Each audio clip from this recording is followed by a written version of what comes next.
72.09 72.09 இது ஓவரால் சதவீதம்.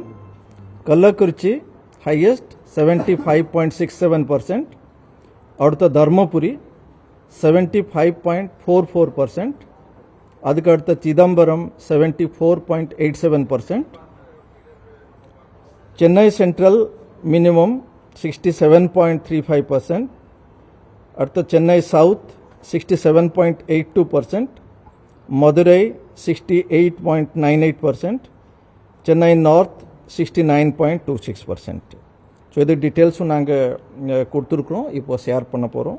விலிவான் கோடு இன்னொரு 5 மினிட்ல நமக்கு ரிப்போர்ட் கிடைக்கும். ஸோ இதில் நான் போஸ்டல் பேலட்டெல்லாம் நம்ம இதில் இன்க்ளூட் இல்லை. இது ஒன்லி நம்ம வாக்குச்சாவடியில் எவ்வளோ ஓட்டு வந்திருக்கு அந்த ஃபிகர்ஸ் தான் நான் வாசிச்சு